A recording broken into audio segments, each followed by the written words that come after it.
Receptionist told the delivery guy to wait outside. She had no idea he was the new CEO. Before we dive into today's story, make sure to hit that subscribe button and give this video a thumbs up. It was a gray Monday morning at Kingswell Enterprises, the kind of morning where even the lobby lights seemed dimmer than usual. Rain tapped against the glass walls, casting streaky shadows across the sleek marble floors. Inside, the reception desk was its usual fortress of order and routine, until the man in the hoodie walked in. Amelia Hart barely looked up from her computer.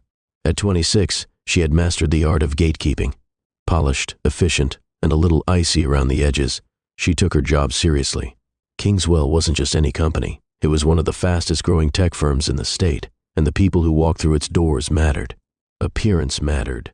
So when a tall, broad-shouldered man in worn jeans, scuffed boots, and a charcoal hoodie stepped inside, dripping slightly from the rain, Amelia instinctively straightened in her chair, eyes narrowing. "Excuse me," the man said, his voice low but clear. "I have an appointment with Mr. Whitaker." Amelia's fingers paused on her keyboard.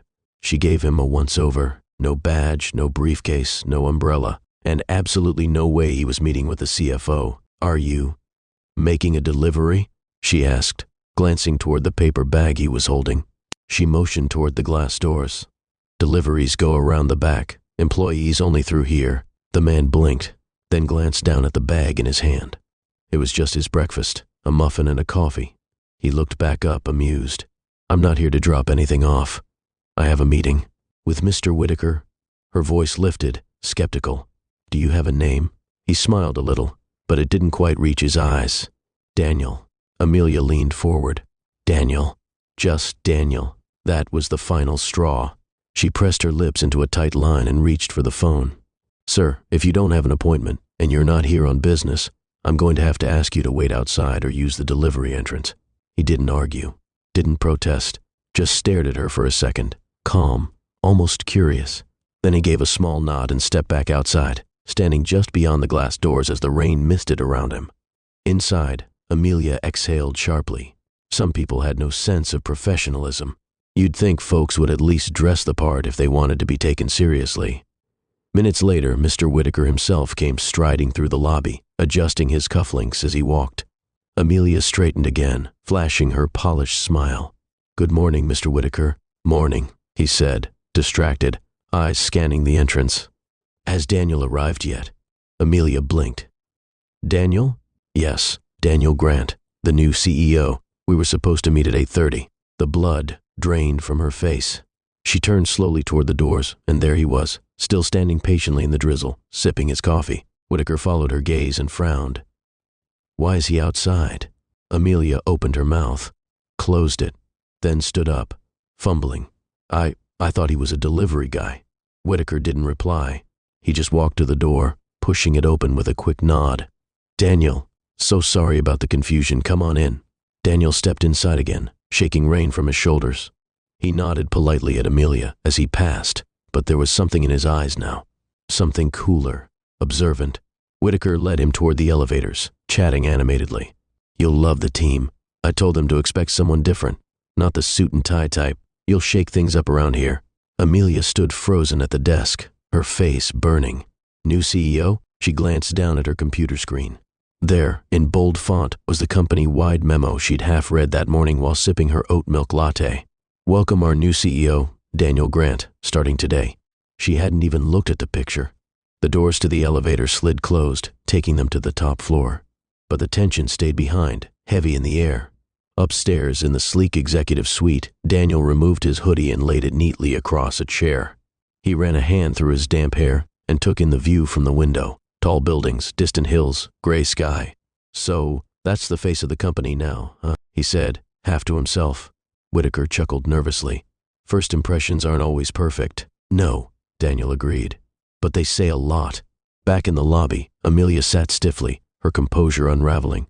She felt the weight of her mistake settle in her chest, hollow and cold. She wasn't a bad person, at least she didn't think so. She worked hard, followed protocols, and tried to maintain order in a place that could easily descend into chaos. But something about the look in Daniel's eyes when he'd left, quiet, unreadable, made her squirm. It wasn't anger. It was something worse. Disappointment. Her phone buzzed. An internal message. From D. Grant. Please come up to the 20th floor at your earliest convenience. She stared at the screen. Her heart dropped. Amelia's heels clicked softly against the polished floor as she stepped into the elevator, her reflection staring back at her in the mirror-paneled walls. The number 20 had glowed softly above her head, and with every passing floor, her chest tightened. She had played the interaction over in her mind at least a dozen times since the moment Daniel Grant disappeared behind those elevator doors. Maybe it was the hoodie. Maybe it was the lack of introduction. But deep down, she knew the truth. She hadn't seen him. Not really. She'd made a judgment call based on appearance, and now she was walking straight into the office of the man she'd dismissed as a delivery guy. The doors opened with a soft chime. The executive floor was quiet, minimalist, and modern. A wall of windows let in the moody light of the rainy morning. She stepped out cautiously, heart thudding in her chest. Daniel was standing near the far window, hands in his pockets, the city stretched out behind him like a muted painting. Mr. Whitaker was nowhere in sight. Amelia cleared her throat gently. "Mr. Grant?" He turned, his expression unreadable. "Miss Hart, thanks for coming up." She managed a polite smile, her palms slightly clammy. "Of course. I wanted to apologize for earlier. I didn't recognize." He raised a hand gently to stop her. "No need for a rehearsed apology. Let's just talk." He motioned toward the small lounge area near the corner, two soft chairs facing each other with a small table in between. She sat cautiously, adjusting her blazer, and waited. Daniel took the seat across from her and leaned forward, his eyes searching her face, not unkind but steady, intentional. "I used to be in your shoes once," he said quietly.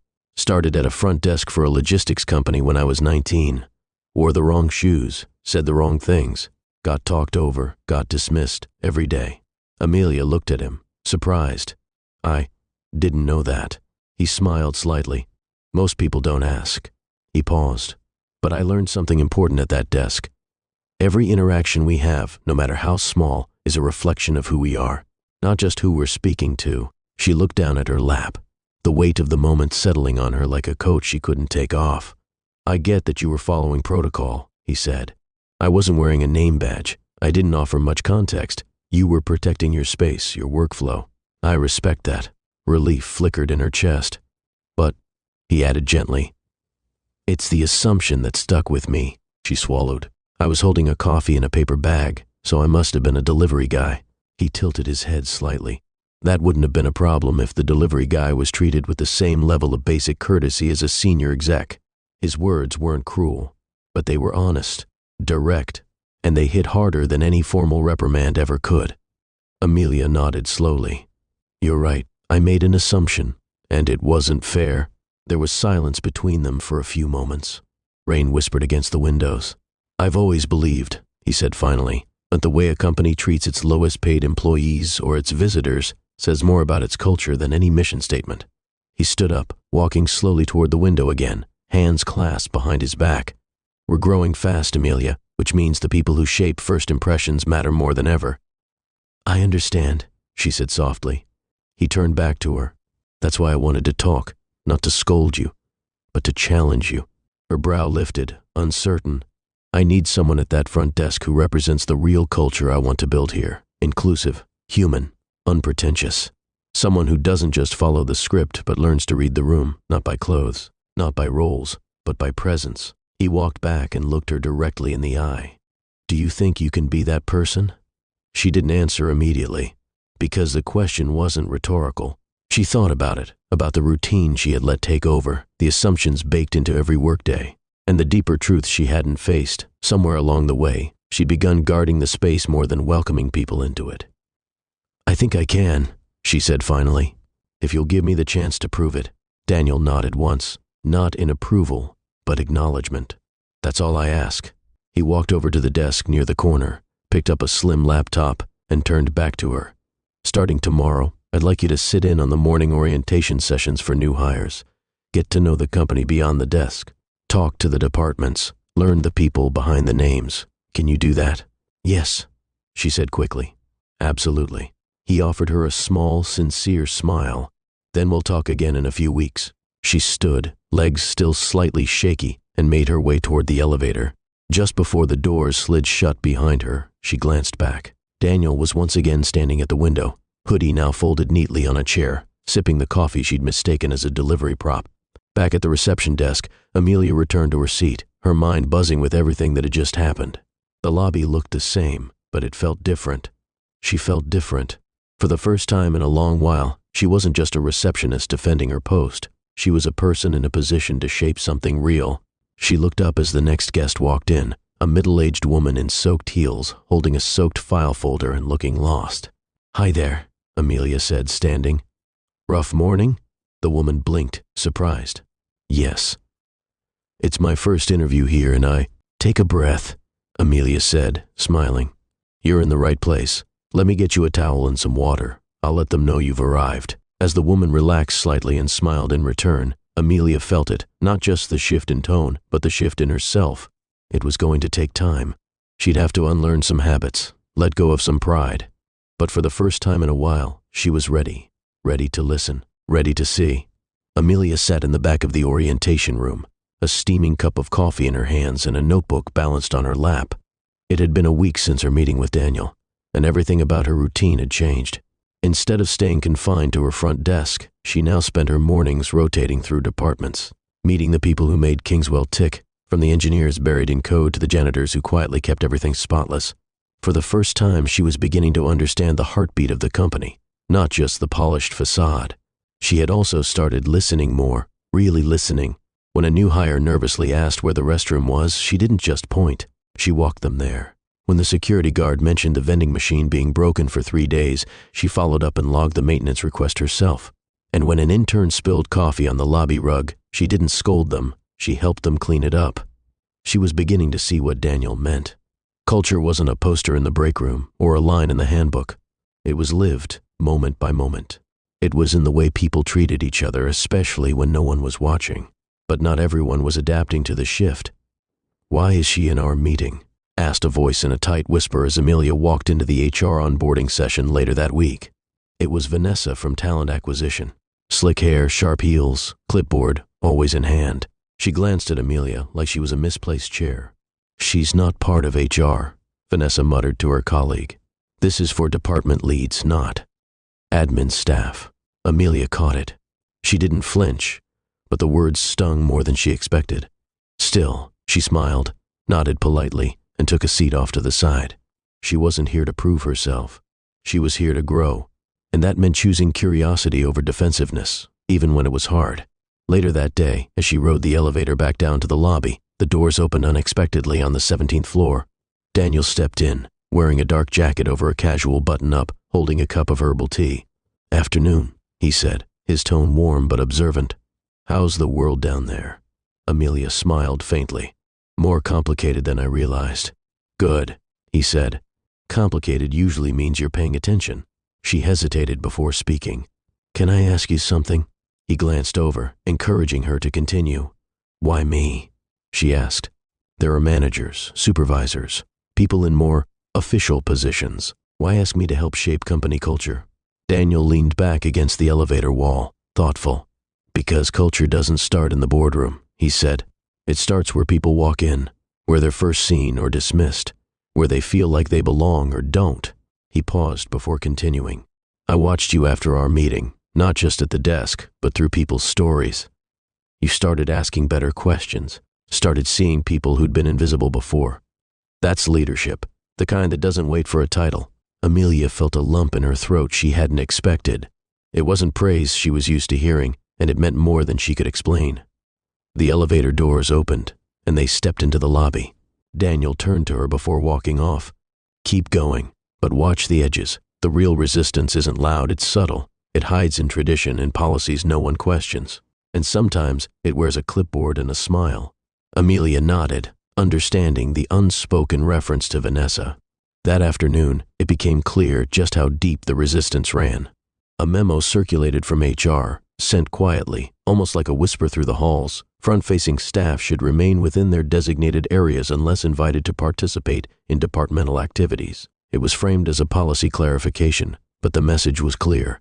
Stay in your lane. Amelia felt her stomach twist. The timing wasn't coincidence. She read the memo twice, then a third time, before walking calmly up to the 20th floor. She didn't have an appointment, didn't send an email, She just knocked on Daniel's glass door, heart pounding. He looked up, surprised but not annoyed. "Come in." She held out her phone, the memo open on the screen. "Did you approve this?" Daniel's eyes scanned the text, his expression darkening slightly. "No, I didn't. I thought you should see it." He nodded, his jaw tight. "Thank you." She lingered, then took a breath. "If I'm crossing a line, I understand. I just thought we were building something different." "You're not crossing a line," he said firmly. "You're helping draw a better one." The next morning, the company received a new memo from the CEO's office. It read, "At Kingswell, we believe everyone contributes to culture, regardless of title or department. We will not reinforce outdated hierarchies that silence engagement or limit growth. Starting today, cross-department collaboration will be encouraged, not restricted. This begins with the people who greet us, serve us, clean up after us, and support us. They are not background noise. They are the foundation." Daniel Grant, CEO. It wasn't flashy, but it sent shockwaves through the building. Some employees nodded in quiet approval. Others rolled their eyes. Vanessa, however, wasn't quiet. Word spread that she was reconsidering her future at Kingswell. But Amelia? She felt something shift, not just around her, but within her. For the first time in her career, she wasn't just showing up to do her job. She was showing up to make a difference. And people were noticing. By Friday, a junior marketing rep she barely knew left a sticky note on her desk. "Thanks for making this place feel human." She smiled at it, tucked it in her notebook, and carried on. But the real test was still coming. Because when Daniel uncovered a long-ignored complaint about internal promotion bias, and the team responsible included some of Kingswell's most respected veterans, he knew he'd need more than policy memos. He'd need people who weren't afraid to speak truth to power. And he had just the person in mind. A deep-seated issue in Kingswell's leadership sparks a confrontation that forces Amelia to stand in front of the very people who once dismissed her. With Daniel's quiet backing, she must decide whether to play it safe or use her voice to spark lasting change. The email came on a Wednesday morning, marked high priority, subject, closed-door strategy session, Friday, 10 a.m., or executive conference room. Attendees, Daniel Grant, CEO, Alicia Monroe, head of HR, Vanessa Ray, talent acquisition, Jonah Kim, legal, and Amelia Hart. Amelia stared at her name, blinking twice to make sure she wasn't seeing things. It wasn't a mistake. The moment she saw Daniel's name at the top, she knew it was real and it was intentional. She exhaled slowly, her heart thudding. There was no description in the body of the message, no agenda attached, but she had a feeling it was tied to the whispers she'd been hearing for the past few days. Word had quietly leaked that Daniel had uncovered a troubling pattern in internal promotions. Specifically, that employees from certain backgrounds, those who didn't fit a specific mold, were being passed over again and again. People of color, older employees, single mothers, quiet contributors, people like the janitor who had been there for 8 years and trained 5 others, but had never seen a raise, like the brilliant coding intern from Nigeria who wasn't invited to the innovation roundtable because he wasn't client-facing. People who, like her once, were invisible in plain sight. And now Daniel wanted her in the room. Friday came faster than she was ready for. The executive conference room was sleek, with a 12-seat table of polished oak, walls of soundproof glass, and a screen already aglow with the company logo.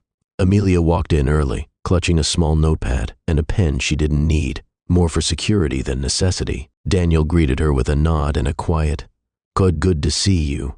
She sat near the edge of the table, unsure of whether she was meant to speak or observe. The other execs entered minutes later, giving her polite, puzzled looks, some subtle, some not. Vanessa, ever composed in her power suit, arched an eyebrow as she sat 2 chairs away. "Amelia, surprised to see you on this invite." Amelia didn't flinch. So was I. Daniel stood as the last person entered, and the door slid shut. "Thank you all for coming," he said, calm and clear. "We're here to talk about our promotion practices and the gaps we've been ignoring." He tapped a button, and a slide popped up on the screen. Promotion stats 2019-2024. Rows and rows of names, percentages, and shaded breakdowns. The numbers didn't lie, and they told a damning story. Out of 82 internal promotions in 5 years, over 90% had gone to white employees, primarily men between the ages of 28-40. The pattern was worse in leadership tracks. The numbers for employees with disabilities, foreign accents, or unconventional resumes were nearly non-existent. A few people shifted uncomfortably in their chairs. Vanessa crossed her arms.